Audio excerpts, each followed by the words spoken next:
Supro, give us some. And we are live, Welcome to the 12th episode of the Panenka View, and we are straight away coming after the Merseyside derby, which practically ended a win for Liverpool. Origi scoring in the last minute.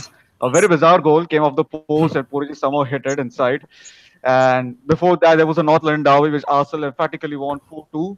What a comeback in the second half. Arsenal were 2-1 down, courtesy to Aubameyang's penalty goal, which was replied by a goal by Eric Dyer, and then a dive by Heung-min Song, which resulted into Kane's goal, and Arsenal 2-1 down, and they showed the resilience and the comeback and the fight that you don't often see with Arsenal, which which resulted in three beautiful goals from one from Aubameyang, sublime finish, first time sublime finish, one from Lacazette, a deflection from Eric Dyer, Kama is a bitch, and then the fourth goal by Lucas Torreira. What a goal! What a goal! Karma is And a bitch. they That started is off the with right Chelsea word. leading Fulham 2-0, courtesy of goals from Mhm. the first goal, I Pedro. think, was scored by Pedro. Pedro Rodriguez, and the second goal Yeah, was scored by Pedro. Ruben Loftus-Cheek. Cheeky assist by Eden Hazard. FPL points, yeah. Yeah, We shall yeah. also, yeah, we shall also discuss the Man United result last night against Southampton 2-2. It was a good game, of course, and Manchester City obviously won comfortably 3-1 against Bournemouth. It was a good first half, but in the second half, the quality came through for Manchester City. So let's start off with the North London derby. Prasad, I have a very important question to ask you, and Yes, you have to keep all your bias aside when you answer this. absolutely. Okay, so what do you think of Tottenham? Shit. I And what do just you think of and what do you think of shit? Tottenham. That's all right. And We hate Tottenham. Prithvi messaged me, I loved the NLD Yeah, and पिछले week का बदला ले लिया तुमने. yeah, that's Yeah, we were speaking of karma right now, guys. So, I mean, there's nothing sweeter than watching the team that battered you last week lose in similar fashion this week. All right. So, I was absolutely ecstatic after the game. yeah. And Ajay, did you enjoy the North London derby? Yeah, one of the So, best let's games move on then. for sure. Yeah. So Prasad, how do you assess the first half for Arsenal? Started the better of the two. Yeah. Went ahead. Could have had more. Could have scored a couple more, but then the game turned around obviously, and obviously Spurs didn't have like even one shot. Even that Jung Min Son effort was the solo effort on goal, I suppose, and then two goals out of the blue, both set pieces by the way, and the second one a disgraceful decision. Whatever you say, slightest of contact, I'm going to go with disgraceful decisions, and then second half Yeah. FC bouncing back in style, making sure that I order Mac spicy chicken just now.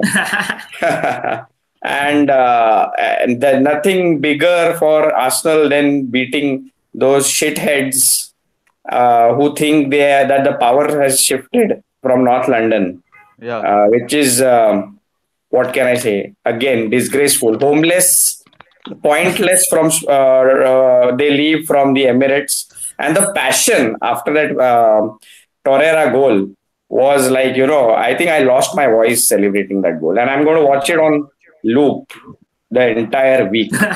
And I'm going to That milk was a that brilliant. on my Twitter. Milk it. Absolutely. My timeline is going to be filled with that. And exactly. As you said, we are a second half team. In the first half, I think we haven't won a single game in the Premier League so far. It has either has been a draw or a loss.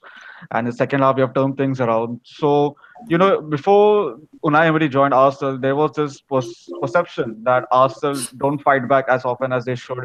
Hmm. There was a lack of resilience and everything. But we all saw that in the second half, where Arsenal came out all guns blazing.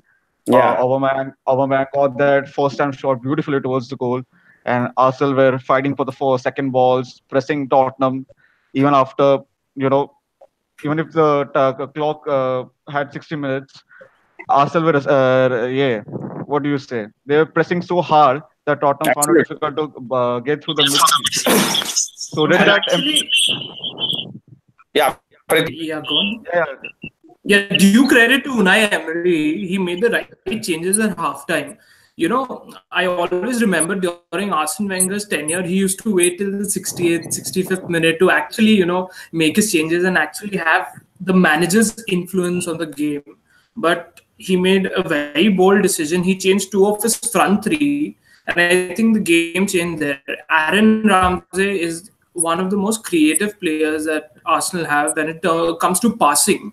Arsenal have a lot of people who can run with the ball, who can go. But when it comes to the playing that long ball, or maybe a through ball, or maybe finding that defense splitting pass, I think Aaron Ramsey is key. And it's a shame that they're letting him go for free this summer, because there'll be a dozen of clubs who will be more than happy to get him in.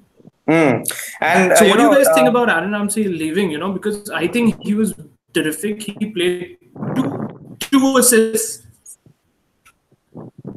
Yeah, go on, Prasad. Yeah. So, about Aaron Ramsey's contract, it's really sad that it's gone that way. Yeah, it's really sad that it's gone that way, the contract situation, and seeing what the thing what with Ozil was today, like he was not even in the squad and they addressed it as back spasms, which I'm not too comfortable with, or I don't agree with that, back spasms. And it's been happening ever since he signed that new contract. So we haven't really got the best out of him. So if there is I personally think it's a shame that you can offer Ozil 300k a week and you can't keep Aaron Ramsey at the club. No. Wait.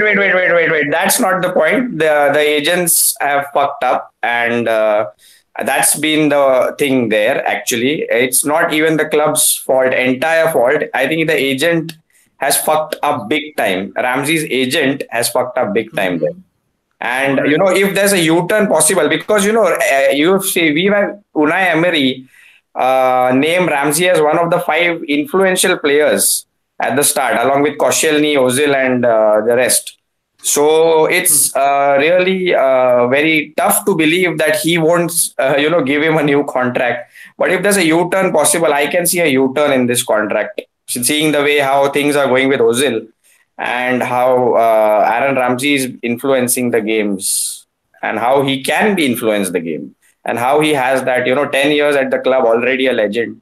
So, there might be. And Supro, on that note, the Ozil back spasm thing don't seem to go well with us. That, he didn't play the Bournemouth game and then he misses the North London derby, the biggest game probably of the season. Yeah. And not even on the bench. That's not back spasms. I think that's just a bust up with the manager, or maybe that's a bold decision from, Unai to not start him or to not have him in the squad, because I don't feel so comfortable with that reason, back spasms. That's been the reason for since the last season. Yeah. Especially when you have Harry Kane in the other. Sorry.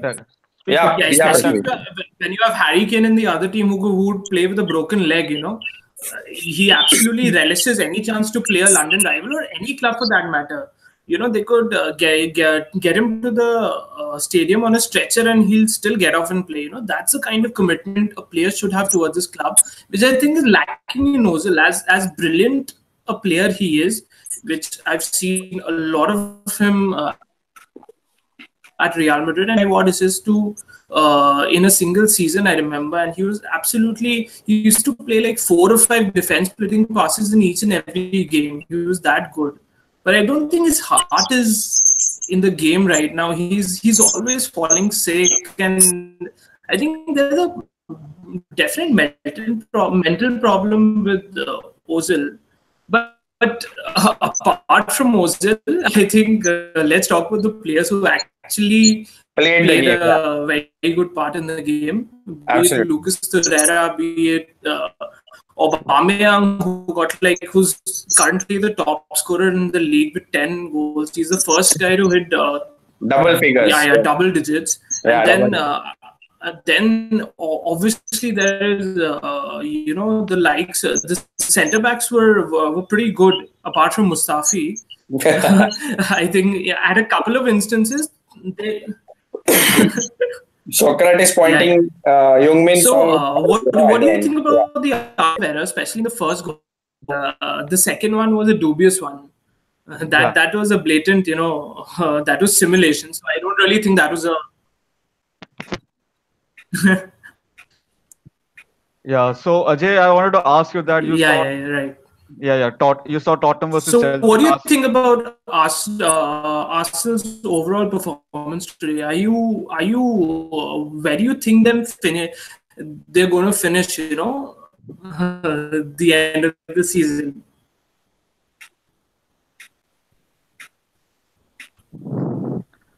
Yeah, let's see. Maybe in that it's at a top four. You'd never know with games Uh, like this. It can be either be a 6 pointer or 3 pointer. Anyhow it goes, we'll see at the end of the Yes, season. I Supra. hope I hope we'll finish in the top four. my I, two I, cents. yeah, I Uh, want to ask yeah, Ajay is hello. yeah. So my two cents on Arsenal would be this.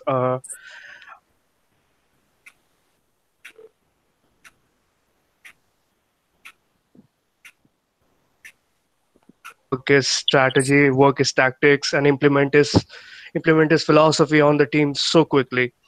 This is extremely surprising, and it's a very good change for Arsenal and their supporters after nearly a decade of just failures after failures.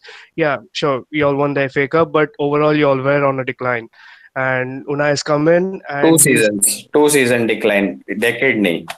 Transition, a good transition period, 2 season decline, 16, 17, 17, 18. And that's when, after the Leicester season, after when Leicester won the league, that's when, the real decline began. That season he could have gone with the defensive midfielder and all that. The DM. But well, call it what you want. Maybe it's a difference of opinion. That's the best way I can put it. But yeah, but I it's think not a decade of failure. okay, that's Especially when Liverpool have won just a Mickey Mouse trophy I and then they criticize still win that. Liverpool more than any other Blackpool Um, supporter or yeah, Liverpool supporter. yeah. So So let's get back to today's game, not the decade, please. Yeah, no, it comes back to that. The my point originates from all that the history itself. That under Arsenal were really not going anywhere, and Unai's come in and transform things so quickly. That's what I absolutely. wanted to. Credit to Unai. And Yeah, that's what I Arsenal wanted will to be the point at. happiest of them all. Yeah, Arsenal will be the happiest to see, he will be. today's thing. Yeah, Yeah, he will be.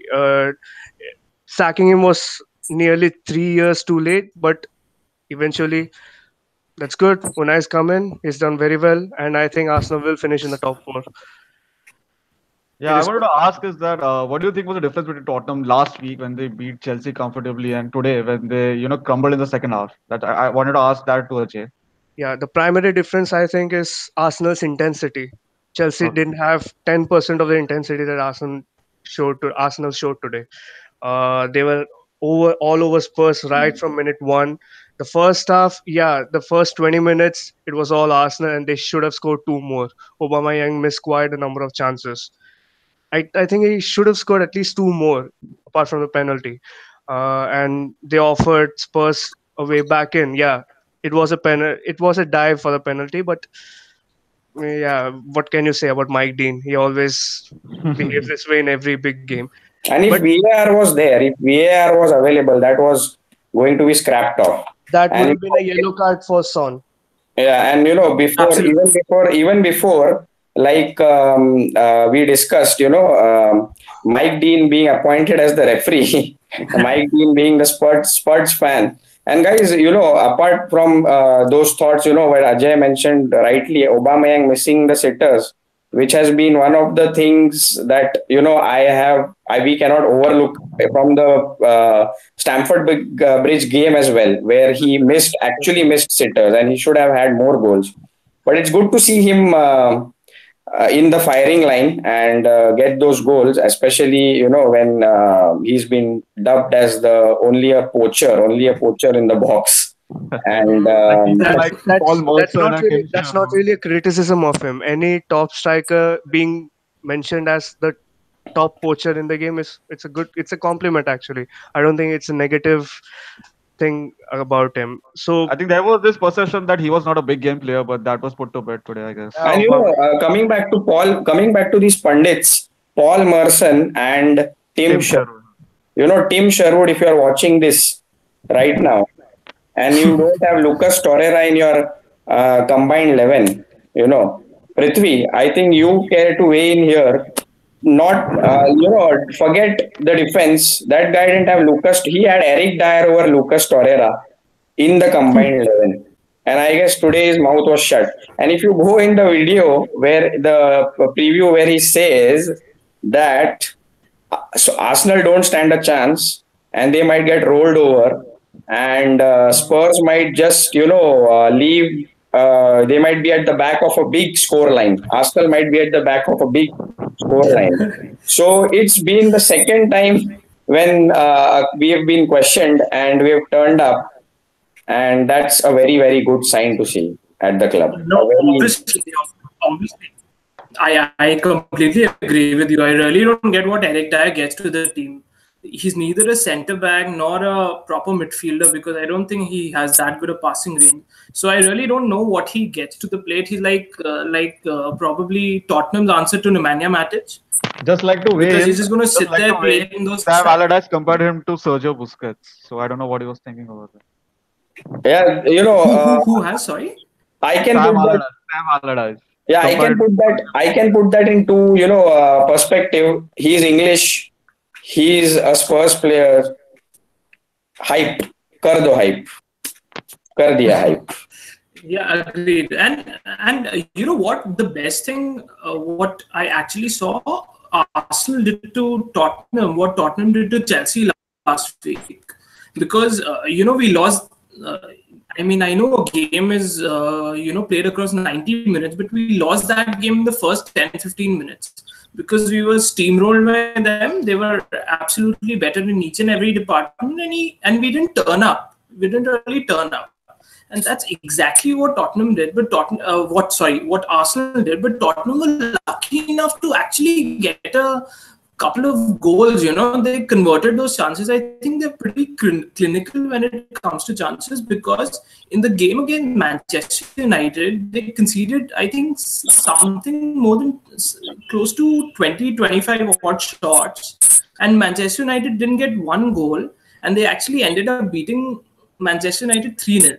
So, with all these performances in the big games, you also have to consider that they have had an element of luck first, and they're really taking the chances, and they haven't really been the superior team apart from the game against Chelsea. I think Man United were better than them in the United-Tottenham game as a footballing side, but they didn't take the chances. Oh my God, I'm missing. So I think right that now. there's a lot of hype created around Tottenham that they're going to win the Premier League title. They're going to probably they have been consistent, but I don't. Who exactly said those? So a lot of hype has been created that they have a lot of young English players. They have a lot of That is talent. all true. Yeah, that is all true. But nobody ever said that Spurs are going to win the league. I don't think. No, they've been saying they're slowly in a Yeah, Ajay, open में आओ यार थोड़ा. Everyone saying Spurs might. Oh yeah, there are sorry, some that was idiots on the internet. Liverpool, I guess. They've been saying that for 25 odd years. Spurs are definitely a consistent top four side right now. They have finished in the top four for the last 4-5 years consistently. Yeah, so the hype around them is regarding their players and the coach and this philosophy, which has worked. How has it worked? So isn't that what makes a club? The team, the philosophy, the players, and the coach. So isn't the hype around the team? I think with Tottenham, you have to realize that there are a lot of British players in their team, in their first 11. Just not in the squad in the first 11. When you look at Dele Alli, Harry Kane, then there is Rose, there was Walker previously, they have Eric Dyer now. So there is a British element inside them which makes them so dear to the media and everyone. Apart from us football fans who genuinely hate them for where they are right now. You know that. But that British element is there inside them. That is why the British media loves them so much. Yeah, probably. So guys, Arsenal versus Tottenham is up, and to Tim Sherwood's demise, to Tim Sherwood's this. What would you, Prithvi? What would you like to comment on Heung-min Son's dive? And my second question to you is, how good do you think has Torreira been? The signing of the season? Question mark. The signing of the season, probably, if you actually look at it, there haven't been a lot of good signings this season. I think there are a few players, and Lucas Torreira is definitely in my list of the top three transfers in the Premier League this season, because that is a missing piece of the puzzle that Arsenal were missing for a long, long time. No, it's been a while since they've had a proper holding midfielder. I don't know, since the likes of Gilberto Silva. probably Gilberto Silva. I can't remember back to the days, probably yeah, probably Gilberto Silva. Right. So that seemed like ages ago.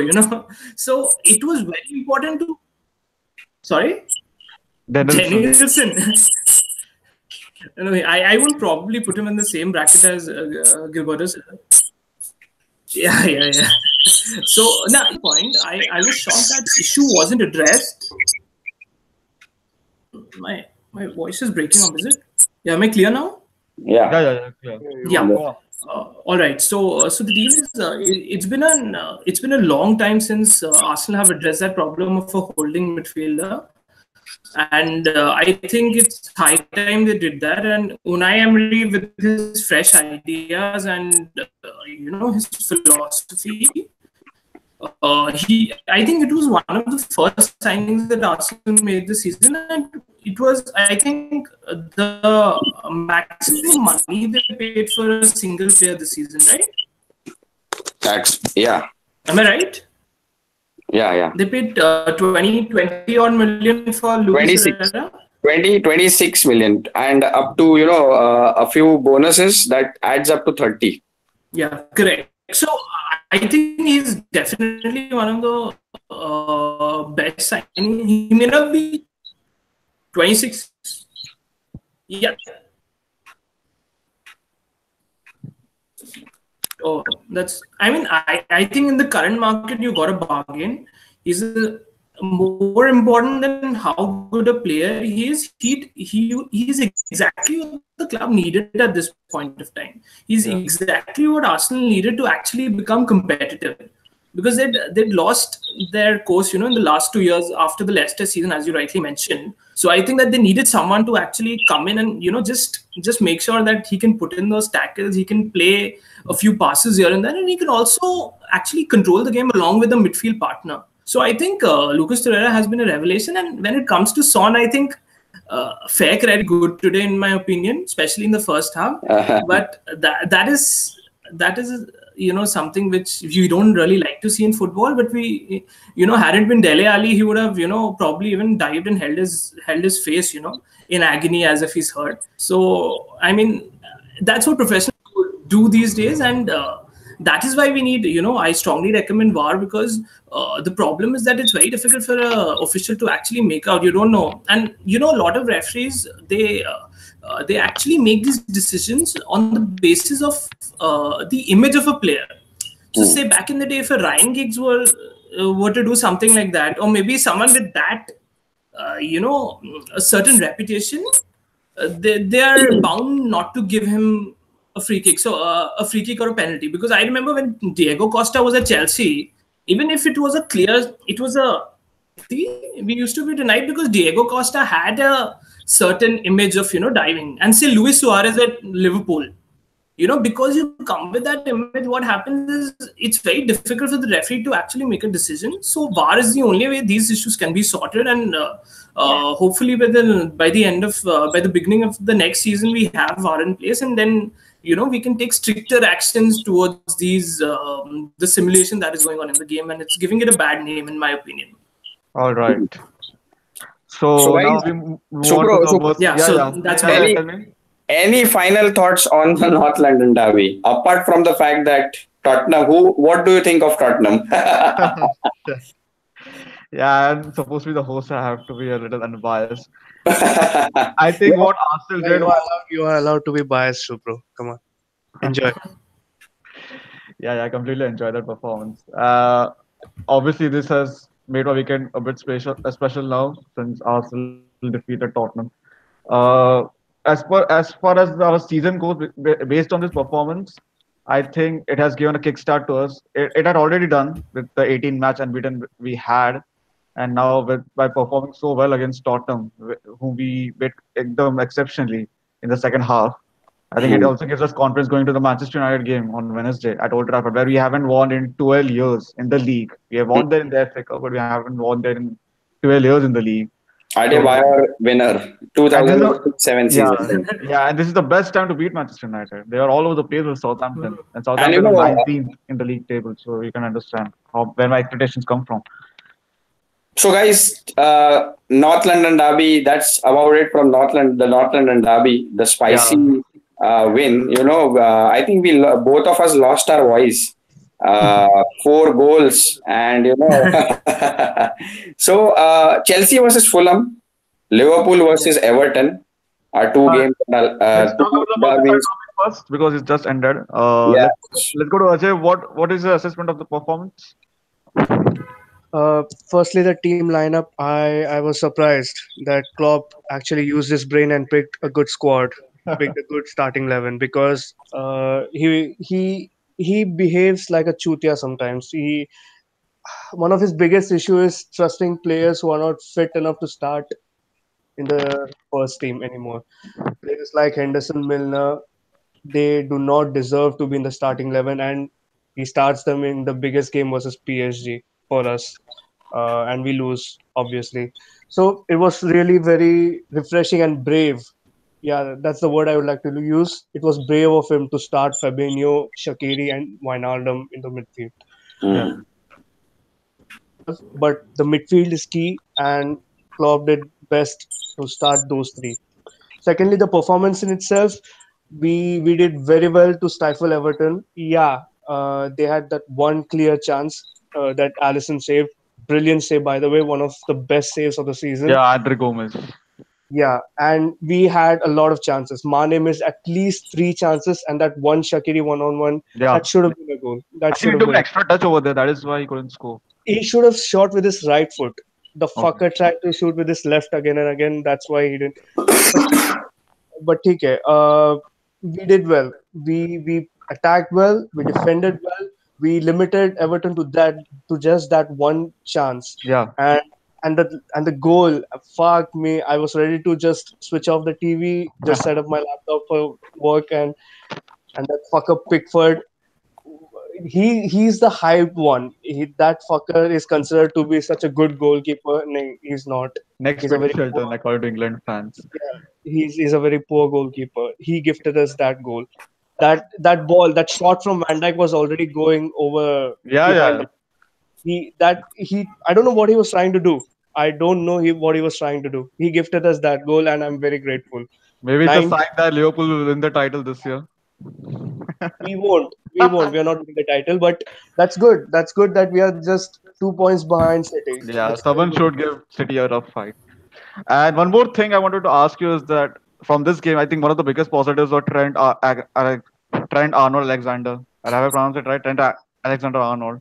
Yeah, TAA, as we all call him in Twitter. yeah. Let's just I call think he it. was outstanding again. I think he was outstanding again. And for a young fullback, he has such a promising future in front of him. But what I don't understand is why Klopp doesn't start him in the big games in the Champions League. I think he should have started against Paris Saint-Germain over Lovren. Joe Gomez should have played in the centre back. It's because he doesn't trust him enough, or was it because he was against Neymar? Again, coming back to my original point, Klopp behaves like a chutia sometimes. He has this tendency to start players who are not deserving of starting anymore for us. So I think his logic behind starting Lovren at centre back and moving Gomez to right back is the fact that Gomez is better at one-on-one defending Okay. than Trent is, and also the fact that Lovren can handle aerial duels a lot better than Gomez. Yeah, I would say he's better in the air than Gomez a little bit, and Trent obviously. And since we were dealing with Cavani, I think Klopp thought that it would be best that DVD and Lovren started together. And since, like you rightly pointed out, on the left wing we face Neymar, Gomez is a better one-on-one defender than Trent. So moving him on the right made sense. But I don't agree. I think Gomez and VVD have been one of the best centre back pairings in Europe this season. Yeah. and you should never ever break that partnership ever again. Play Trent, yeah, he's a midfielder actually. He's not a right back. He played in the midfield for us in the academy, but he's done very well at right back, and I maybe I It's similar maybe to Hector he Bellerin, might. who was a right winger in the academy. Now is a right back for Arsenal. No, actually, what happens when you shift from, say, a right wing to a right back? What happens is the positional sense is not there. Trent Alexander is very good on the ball. He's not that bad on one defending also. But what happens is that he sometimes tends to get carried away, and he doesn't fall back. Like in the game against Chelsea at Stamford Bridge in the league, he was responsible for not tracking back on the goal that Hazard scored. So I think that is the only reason, and that is the game after which Klopp has started, resting him in the big games and playing him in the smaller ones. Because when Liverpool play a team, which is not in the top half of the table, the other team generally tends to sit back. So that is when the fullbacks need to attack the final third of the opponent, and that is when Trent Alexander-Arnold is the most efficient, and that's the best part of his game. His crossing, the efficiency could probably improve, but what I like about him is that he always tries. Even if he's having an off game, there have been a couple of games where his crosses have actually not connected well, or there have been a few issues. He's not really got that final delivery, but the kid keeps on trying. So he's got a very positive attitude, and I think that over the long run, he will eventually sort of get a little mature and understand his positional sense, and he's going to be a top player for Liverpool and England for a long, long time. I can see him being one of the few best upcoming right backs in today's game.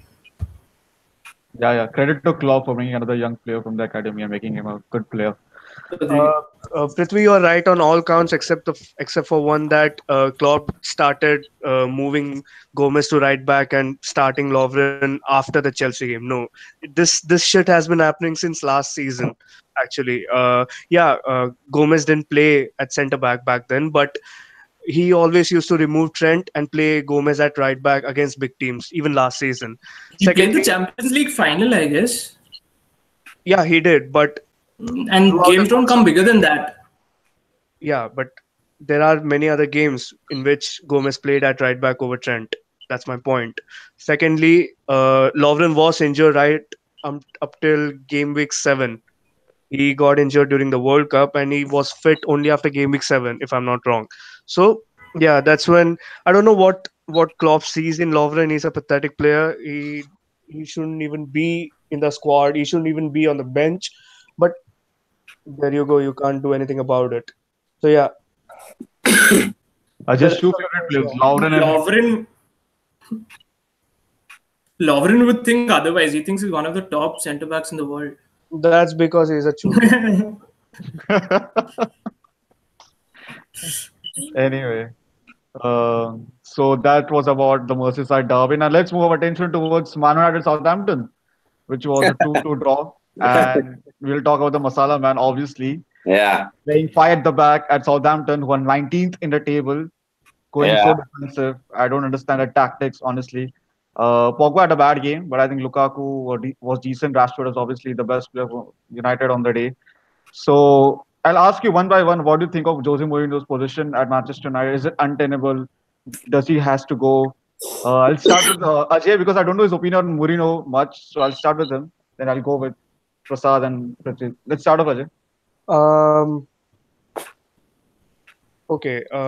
I think he should be sacked now. Obviously, he should be sacked. I don't think it's the board's fault.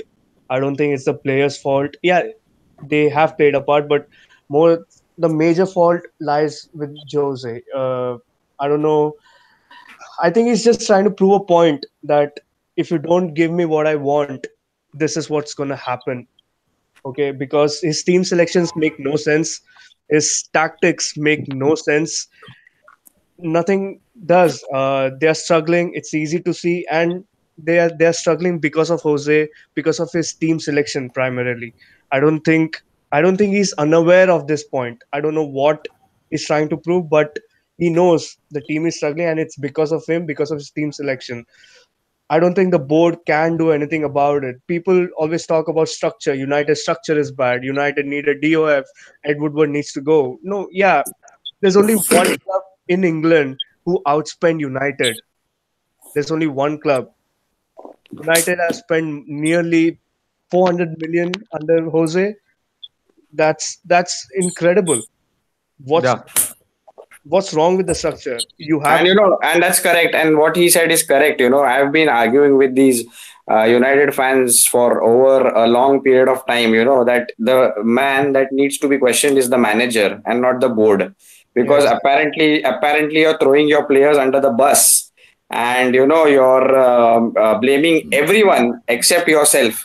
yeah. And the Newcastle game where they won, actually, where he took off Eric Bailly, and there are some point that he wants to prove that if you don't give me a center back, I'll do this and I'll do that. So basically, he's just pressing the self destruct button right now, and the fans are in a limbo situation, which which we felt last for the last 2 seasons, where our team was struggling. But the main man that should be gone is Jose Mourinho. But some United fans tell me, then what? There will be people there out there who There could are take over. there are good people. There is one very excellent EPL winning manager out there right now. Arsene Wenger. I don't think he's ever managing United. I don't think he's ever breaking Arsenal's heart. He's too loyal. I He might probably go go to to Bayern. Germany. Yeah, he probably might manage Bayern. I Yeah. think I think from a neutral perspective, United appointing Conte would be the best decision. At least their season can be saved while they're still in the Champions League. I think Mhm. Conte is a very good manager. I think the players that United have currently, yeah, Conte has already worked with a few of them. I think But Conte Pogba will bring in especially. defensive football, and that Uh, is something so United yeah, fans. I think they should appoint Conte right now. No, I think Antonio Conte will never be the right choice for Man United, because I've That's seen him at interesting. Yeah. Chelsea. That Yeah. because as a Chelsea fan, I've seen 2 years of Antonio Conte. Hmm. When he came into the first year, he didn't have a lot of expectations. He worked with what he had, but in his second year, he was miserable, and he was very similar to what Jose was in the season. We finished 10th. So what happened with him is he was very dissatisfied with the kind of players that were bought, which he was correct in that. But then you have to get on with the game. So he will be that is also the transfer policy was also one of the major reasons why he left Juventus. So if you see, there's a trait that he's also going to moan if he doesn't get the transfers right. So if your CEO, who has absolutely zero experience in football, is going to take the key decisions with respect to the players that are bought in, then obviously there is going to be a lot of chaos, because they've had three managers who've taken over since Sir Alex Ferguson, and there are still a lot of average players, or probably some of them below average players, like a Chris Smalling or a Phil Jones, or say even a Fellaini, or I don't know how many average or subpar players do Manchester United have in their squad. They actually need a proper clear out, and I do agree they probably need a fresh manager and a new manager, but they need a coach more than a manager, because I don't think the manager. The difference between a proper manager and a proper coach is that a coach will work with what he has. Like Yeah. Maurizio Sarri is more than happy to work with the set of players he has. He's not going to cry about the transfer market. But when it comes to coaches like, obviously, Antonio Conte is a very good coach, but when it comes to coaches like Conte and Mourinho, they tend to sulk when they don't get what they want. And there's a constant power struggle. And at a big club like Man United, post Sir Alex Ferguson, there's only one winner, which is a club. Yeah. And Prithvi, you said that you saw 2 years of Antonio Conte, but you also saw 3 years of Jose Mourinho recently. I I wanted to know. ask you this because there's one quality that I really admired about Jose is that the transfers that he got were always right. Back in Inter Milan, in his first season when he got knocked out of the Champions League by Manchester United, he identified the players that he needed to win the Champions League next year with Inter Milan, and he did. When he came back to Chelsea, he identified the players that he needed to win the Premier League with Chelsea, and he did. But when he came to United, he signed a lot of players. He signed Eric Bailly, he signed Mkhitaryan, he signed this, that, but Eric Bailly isn't even starting right now. Mkhitaryan was sold to Arsenal. He is on loggerheads with Pogba, calling him a virus apparently. So What do you think? How do you think Jose lost his mojo since that last season in Chelsea? I think he's very disgruntled. And to be very fair, he's in the last 3 years, 2.5 years at Manchester United, he has won 2 trophies. There are a lot of coaches at a lot of clubs who actually end up finishing in the top four and they haven't won a single trophy. So, like, say, a Mauricio Pochettino or say, Jurgen Klopp, they haven't won a trophy. So, how do you define success?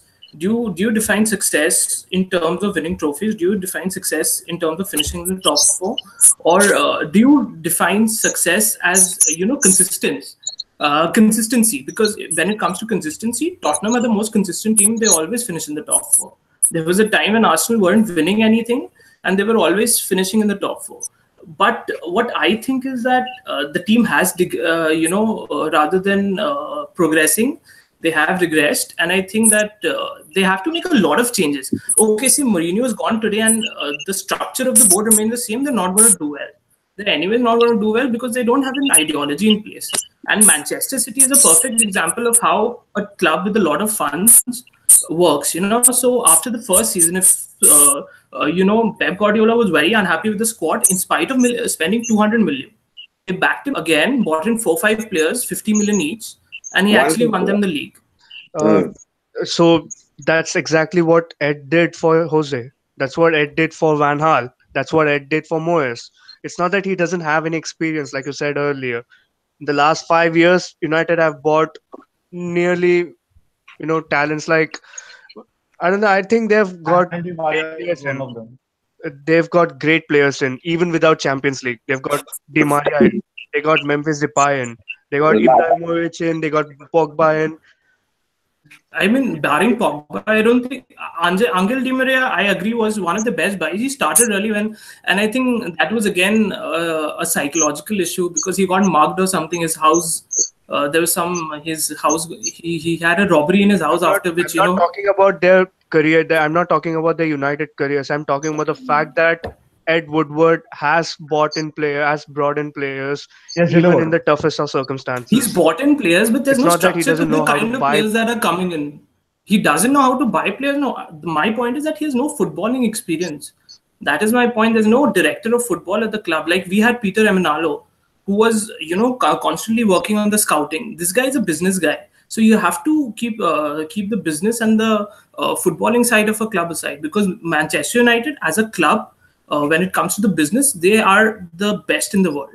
And believe me, the kinds of deals that Ed Woodward gets when it comes to, the commercial tie-ups and the kind of business deal he's striking, Manchester United, the revenue is going to go up.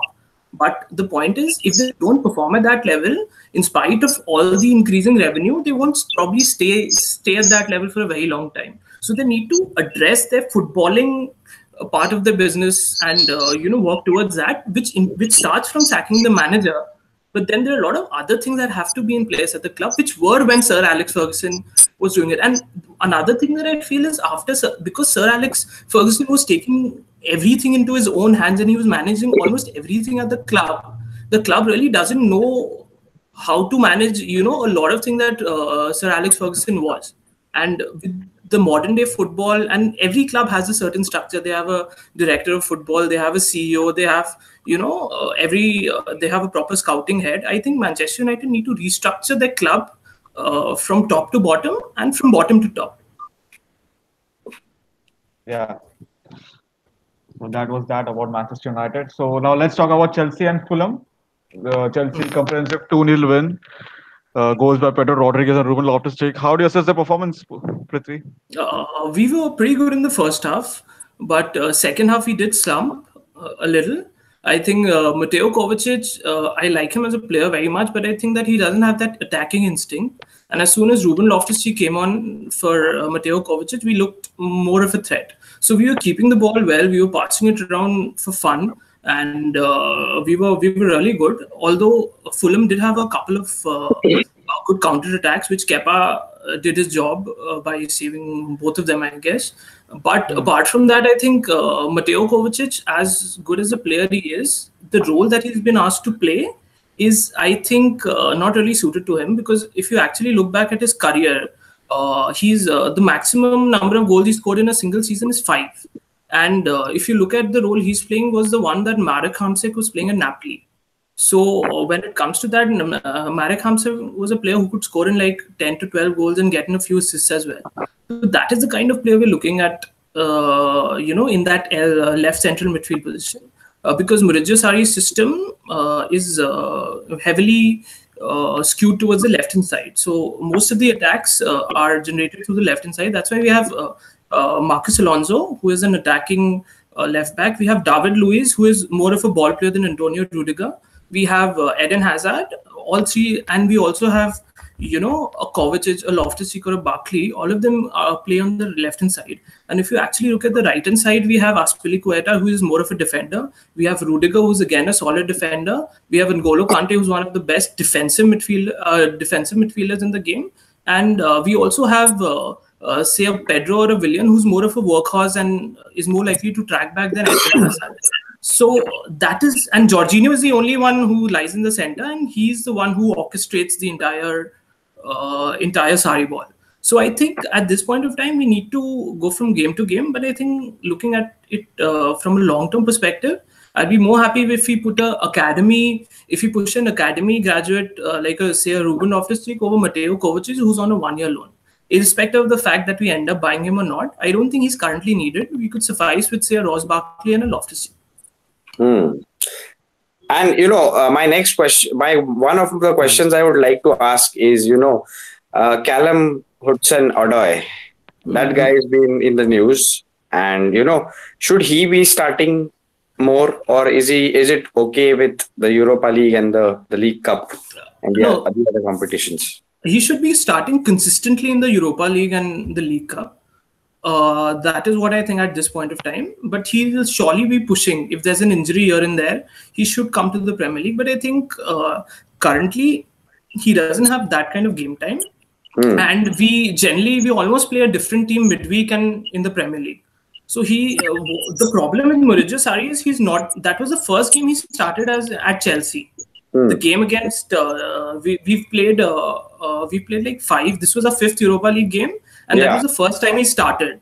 So I think he needs to put in a little more faith in Callum Hudson-Odoi, and it's a step by step, progress for him. I think initially they should start by playing him in all the Europa League games and the Carabao Cup games and probably the FA Cup when that comes around the corner. But I think for the Premier League, he probably needs a season to get some first team game time and assess the kind of team he's going to play with at this level.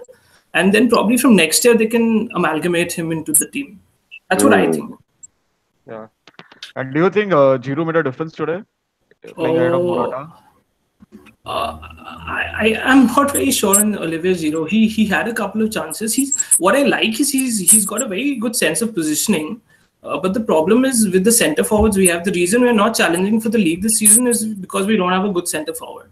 I think apart from that, there are a couple of holes that can be obviously filled in the January transfer window. But, in the current day and age, getting a proper centre forward who can actually score a lot of goals and, have a good overall play is very rare. So, and you have to spend like 80, 100 million. We spent 70 million on Morata, who I think is not world-class yet. We need a world-class striker and we need a world-class centre-back who can actually play out from the back. And with these two changes, I think we can probably next year we can actually challenge for the league. You made a good point over there that good strikers, world-class strikers cost a lot of money in the current market. And that's what surprised me in January because when Chelsea got Olivier Giroud, Arsenal got Aubameyang and they shipped out Batshuayi to Dortmund, where they could have simply got Aubameyang directly from Dortmund. That surprised me a lot. Yeah. I really like Michy, to be honest. Batshuayi, I think he's got a lot of talent. And had we probably kept him, he would have won a place over Alvaro Morata. He hasn't been doing really well at Valencia, but I think the team in general is not doing too well. He's just scored 1 goal in the league, I guess. But I think that Michy would have had the potential, but neither Antonio Conte nor Maurizio Sarri actually trusted him. And he had a really good spell at Borussia Dortmund. He was really good. He scored like 9 odd goals in 10 games before he was actually injured. And even with the Belgium squad, whenever he gets a chance, be it 30 minutes or maybe, the odd game he starts, he always scores. So I see a proper poacher, proper goal scorer in him, but I don't think any of these managers actually trust him enough to, start him or even keep him at the club for that point. Okay. So in 2017, Lacazette arrived to Arsenal, Morata arrived to Chelsea, Lukaku arrived at United. There was a discussion that who was the best striker out of the three. And now Lacazette. in 2018, Lacazette has made a decent name of himself, and now we are The answer back debating. in the answer back in 2017 was Lacazette. The answer right now is Lacazette. Yeah, and now we are debating who's the worst striker between Lukaku and Morata. Hmm. Exactly, I don't know exactly. why. I don't know why Morata or Lukaku were rated above Lacazette, considering Laka was performing at an elite level in France for nearly 4 years. Yeah, exactly. And Laka, apart from he was I wanted carrying those Laka at home. injuries. I Yeah, think the only perception is that the French league is a farmers' league. So unless you actually come to the Premier League and prove yourself, that's the that's only point that people can make. I don't think anything apart from that because I think that's Lacazette, a very stupid premise that the French league is a farmers' league. of No, but course, it is. that's an internet opinion over a wide fan base that believes in those keyboard warriors. So Ajay, even though you and me feel that it's not, but the keyboard warriors do their stuff on Twitter, and that's how things sell there. Hmm. And for that's how it goes. Because I if Yeah, you if you ask any person, like majority of the people that I asked who don't watch the French league say it's a farmers league. Why? Because I've read it on Twitter. So that's how opinions are formed these days. They're just formed no. by uh, Also, a major point could be that PSG have won 15, I think 14 of their first 14 games. all, yeah, So all of them, right? So that is yeah, the all kind of of the level of competition they have. And I don't rate. And PSG actually lost to Liverpool, Uh, which is also a European giant. a And counter. and there's not one single team in the French league that could actually beat them this year. There was Leon, Monaco last year. yeah, and Leon gave Yeah, them yeah. a Tell tough. me. Leon gave Man City a tough run in the Yeah, but they lost this. 6-0. They lost 6-0 to PSG. Yeah, happens. Might not be their day, but they have a good set of players there. Yeah, It just takes time. Yeah. Yeah, So yeah, Leon but so talented we've top of spoken. players there. Definitely. Yeah. So we are still here and we are through with like three derbies, and I really like the scheduling today. yeah. One derby after the other, and turning our attentions to the midweek games where we actually don't have the Champions League or the Europa League. We have the Premier League, and Yeah. it's the busy month, and the big game here is Arsenal's visit to Old Trafford, where Supro clearly mentioned earlier that we haven't won in the league in over like 12 years. 10 or 12 years. Yeah, 12 years.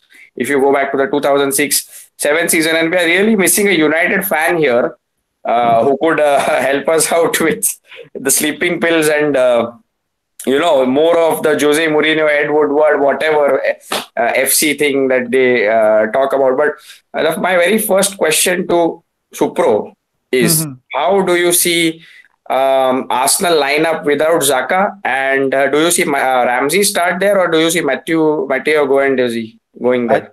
yeah, I think Ramsey should start clearly because when Gondozi came today, I think he was a bit what I would say a bit afraid of the occasion because it was his first North London derby at the Emirates, and that might be also the case on Wednesday at Old Trafford because Old Trafford has such a great atmosphere, such a huge fixture for Arsenal. So I don't think Matteo Gendozi should start that game. Aaron Ramsey should start with Torreira. I don't know what's the case with Ozil. According to the official word of the club, it's a back spasm, but I think it's a piece of shit. It's a Phil Unai just to cover. I think just to save just to save Arsenal's image. Yeah. It's nothing but a PR stunt. Ozil clearly has a bust up with Unai Emery, and they don't want that to leak, so they just covered it with back spasm and everything. I was so disappointed after the lineup today, and and a big W for Matteo Guendouzi running 50 yards and strangling Dele Alli. There, that's a big W for him. People were going crazy at that time. And That was not the result. Ajay, United versus Arsenal. Clearly, after the Ferguson and Wenger era, it's Jose versus Unai. right now. And Arsenal clearly go into games with plans right now, plan A, plan B. And he's the proactive guy who, makes those quick substitutions and all. So, how do you assess the game? How do you think the game will pan out this Thursday? Uh, I think Jose will make another blunder with the team. I think he's going to start the wrong players at the wrong position again. If that happens, one more Chinese party from me. I really think this is the best opportunity for Arsenal to win at Old Trafford. Like you said, Absolutely. 12 years, Absolutely. and y'all are on the back of a what 18 run unbeaten 19, yeah, 19 today. After 19 today. 19 game unbeaten run. So it's not down to pure luck. Yeah, Arsenal have had a share of good luck over the last 3 months, but it's not all down to luck. It's mainly down to Unai Emery and his proactiveness, like you mentioned. If only Klopp had half of his proactive capability, even we would have done better, I feel. I think that's a trait of Arsene Wenger and Jurgen Klopp, that he trusts his players a lot more than managers should. Yeah, And you're right on that front. I think Unai Emery has shown that he's not afraid to bench big players. yeah, yeah, Clearly, the Ozil situation has highlighted that. I think he's willing to give youngsters opportunities, yeah, starting with Genduzi initially before benching him rightly because of his poor performances. correct. That shows that he's willing to give youth a chance. Uh, and his in-game management is definitely one of the best in the league. So considering all these factors, even if Arsenal are down by a goal or two, I wouldn't fear. I think I don't think y'all are going a goal or two down. I think y'all are winning. I think y'all will win. Y'all are on red hot form, and United are not. And And and that's the one thing that you said. The proactive decisions that he makes. That he identifies those. He doesn't wait for a certain number to pop up on the watch, on the clock, and he just addresses them. And on the touchline with Carcedo, shouting at the players, backing them, motivating them. And the main thing that I personally liked is that it has been from the training ground to the transition has been from the training ground to the pitch. Like we have a plan A. We study this guy studies the opponents. This guy studies the players. This guy studies the goalkeepers. This guy studies patterns. This guy has so much in his locker, and he probably gives his players pen drives with videos to study. Like I remember Lacazette telling us that against Cardiff, he was told that to shoot at the far post, sorry, which was the keeper's weak point, and that's how we got our winner. So that Unai Emery has been seriously been a revelation at the club. Yeah, I And really love his rotation as well, because I think Maurizio Sarri needs to learn from Unai Emery actually how to rotate a squad, because when he knows the opponent in the Europa League is not of a certain level, he'll make sure he'll put in the youngsters there and he'll give them a chance to actually he'll try to groom them and try to bring them up, so that probably in the near future, I think he's a proper long-term manager who can actually manage the club for a very long time. And kudos to the Arsenal board who actually got him in, and after a few interviews, and there were a few candidates they actually assessed, and I think they've gotten the perfect man for the job, who will balance the youth and the experience, and he'll use his squad really well, because considering the intensity of the Premier League, it's going up every year. absolutely. And balancing that with the Champions League, once I'm pretty sure they're going to get there, if not this year, 100% next year.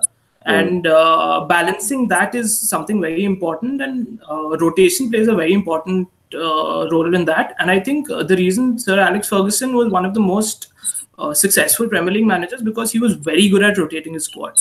Especially, even there were games wherein he would play Park Ji-sung, or he would play a player and then he would bench him in the next game. So he knew what he was doing. He didn't go overboard.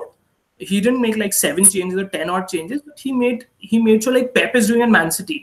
He makes those 3-4 changes every game, so that during the course of the season the team remains fresh, which I think is very important considering the work rate that Arsenal put in, because I think they have covered the maximum distance this year. This season so far. So I think with the work rate that Arsenal have, it's very important to rotate the squad well, and Emery is doing a terrific job with that. Yeah. I think that is going to result in a burnout in the second half of the season, but that remains to be seen. Because Liverpool suffered from a similar burnout in Klopp's first full season, 2016-17. So it's dangerous the way Emery sets up his teams, but He the result balances it with the rotation. That's what I'm saying. There is a high rotation is small. intensity to it. Their squad isn't deep enough. It's pretty much their players play one game a week at the very least, which is still too much for them. So there is a chance that they might suffer a burnout, but yeah, it's Yeah, good. that's to be seen. Probably towards the end of the season there could be, but if he manages squad well, I don't think. I mean, obviously they're not going to challenge for the title or something, but they could definitely come into the top four. That's what I'm saying. Yeah, Europa League is the main priority for Arsenal this year. Yeah, probably that would be the best way. You'd win a trophy and you'll come into the Champions League next season, irrespective of your position in the Premier League. in the league. In the Champions League. Exactly. Yeah. Yeah, and we have a couple of games more in the midweek. Watford versus Manchester City, which I think Manchester City should win comfortably. And then there's Burnley versus Liverpool and Wolves versus Chelsea. So Burnley versus Liverpool, what do you think, Ajay? The result? Unbeaten run continues. Yeah, I think so too. I think Burnley have been really poor, Yeah, surprisingly poor. surprisingly, yes. They've already conceded 30 goals, and they had considered 29 goals. I think they considered 29 goals in May of last season. Wow. So that shows how defensively frail they are at the moment, and they are struggling to score as well. So I think this should be a very straightforward win for Liverpool. Anything other than 3 points is a disappointment for us. That's about it. Yeah. And same for Chelsea, I suppose, Prithvi. Yeah, I would. Less than 3 points. Yeah. I'm pretty sure. But what will be key is that we have a game against Man City over the weekend. So it will be very interesting as how many players are rested. Does he rest Hazard because he's not at currently at 100% fitness. So there will be a few changes that I'm expecting in the midweek. But I think we should still get a win comfortably, because Wolves have been on a very bad run of late. They lost to Cardiff, so I mean, to be very honest, Cardiff, in my opinion, has a worse squad in the Premier League. And credit to Neil Warnock that they're not in the relegation zone right now. So I say an easy 2-0, 3-0 win for Chelsea. And hopefully we don't concede a lot of goals, because we're going to have a tough time against City, and it's it's mandatory that we go into the Man City game with two consecutive clean sheets. So I think a clean sheet and a win would suffice. Yeah, exactly. So I think we have covered all the games for today and yesterday, and we have covered the preview for the midweek as well. So yeah, you can follow us on Twitter. I've posted the link in the description. You can also follow me, Prasad, Ajay, and Prithvi as well on Twitter. I've posted the links in the description. Yeah, we post a lot of football stuff which you might like, so do check us out. And yeah, I think that's that. And any final comments from anybody of you? Very good weekend. One of the best weekends of this season for sure. Yeah, same. I can relate. Okay, thank you for having me. Yeah. Chalo. Good Ciao. night. So Good night. thank you and good night. Good night. Good night. Good night.